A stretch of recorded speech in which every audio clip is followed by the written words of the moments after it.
Hi there, welcome to Kneppy Invest. Not the best day for Syrah Resources today. On July the 18th, share price is down 16.3%.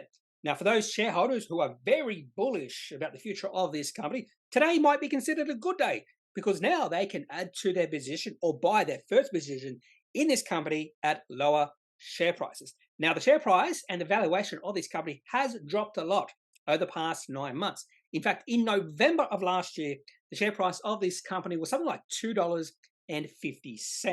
So I think the market cap at that point was 1.8 billion. Now the market cap of this company is less than $600 million.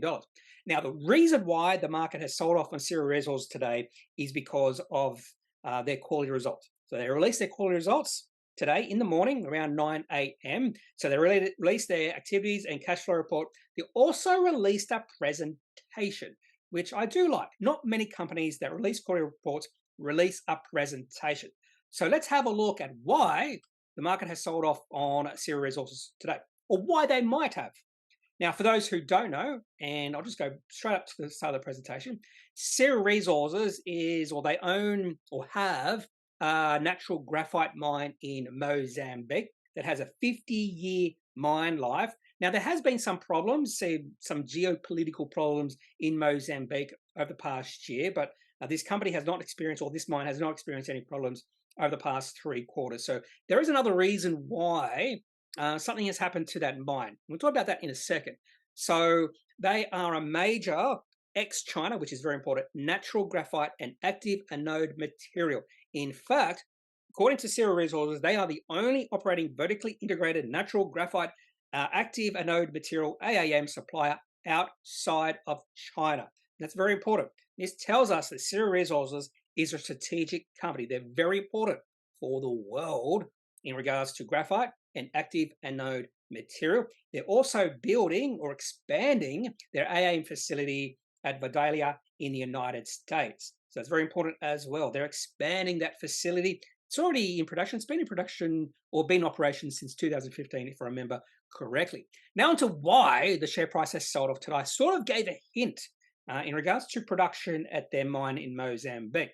And the first hints at that is the receipts from customers. Receipts fell from something like $25 million in the March quarter to $9.6 million.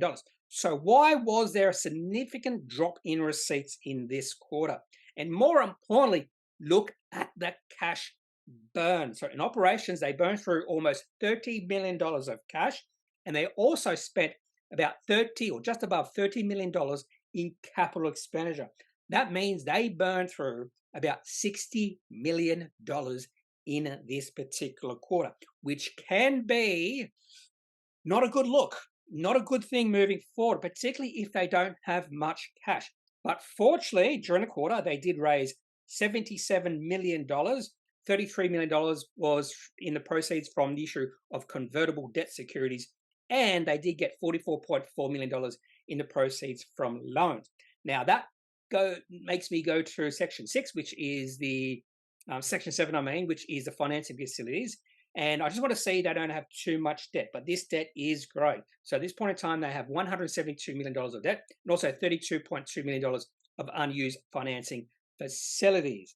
So if they keep burning through a lot of cash, they might have to do another capital raising or possibly find some more financing facilities.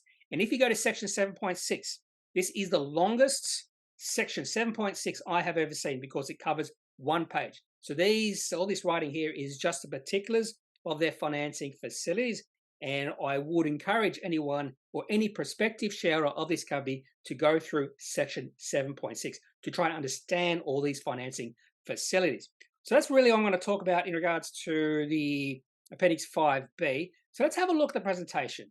Now, I like to have a look at presentations because sometimes I'm just lazy and I like just to see pretty pictures like this slide here. I don't really care about their value proposition. They're trying to sell the company to the market, to investors. Don't care about their ESG profile.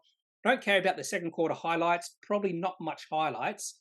And the main thing I want to know is why did they not produce much in this particular quarter? And they actually stopped production in, I think it was May.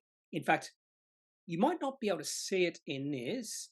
Let's have a look at the cash flow report, the activities report, because in the highlight section, the first page, they should mention why they stopped production.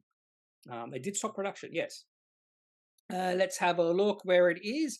So production, the Balama, the Mozambique mine, production constrained by maximum inventory positions and lower natural graphite sales.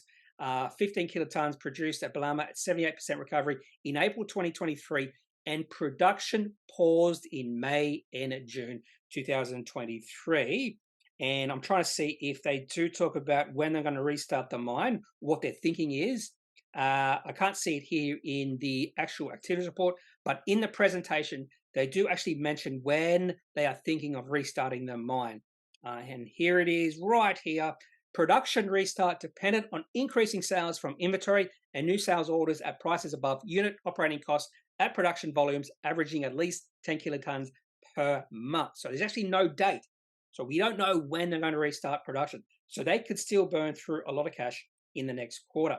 And the other thing I just want to point out is this expansion of their AAM facility in the United States. So it's been in operations since 2015. They're expanding it during this year, the initial expansion, a further expansion in 2026. You also have some goals between 2026 and 2030. And the production of AAM by then they hope to be about 10 times greater than it is with this initial expansion in 2023. So by 2030, potentially this company will be getting a lot of cash or producing a lot of cash flow, but that's just potential at this point in time. Now, one of the things I look for in mining companies is when the market completely overreacts. So let's have a look at the chart right now.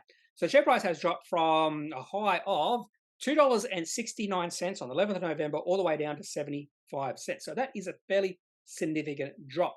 The share price right now is in a well-defined downtrend. A lot of volume coming in, particularly from April. So as you can see the share price absolutely plunging in late April, which was around the last time the company would have released their quarterly report. Share price fell 6%. Actually fell 6%, 9.5%, 9.8%, and 10.8% in 4 consecutive days. If we look at the weekly chart, you can see how much it fell in 1 week, and it fell actually 24.5% in 1 week. So look at the weekly chart. You can see there was a nice uptrend from the bottom of the COVID-19 financial panic all the way through to when it broke through that uptrend in April. And that was a sign to get out if you hadn't already got out just by looking at the charts. Now, the one thing I am looking at is 1 hourly time frames right now. There's no reason to buy this company. Now, it was starting to look interesting towards the start of July. Maybe the sentiment in this company was trying to shift around, trying to develop into an uptrend. So I actually did put Syrah Resources onto my watch list, but there was no actual sign to buy because you can see the share price was really struggling to get past these highs back on the 4th of July. And in fact, just before they released their quarterly report, share price took a little bit of a nosedive, and it's definitely taken a nosedive right now. Huge volume coming in today as well. So share price 74.5 cents. Last time the share price was this low, let's have a look back at the weekly chart. Last time the share price was this low wasn't that long ago.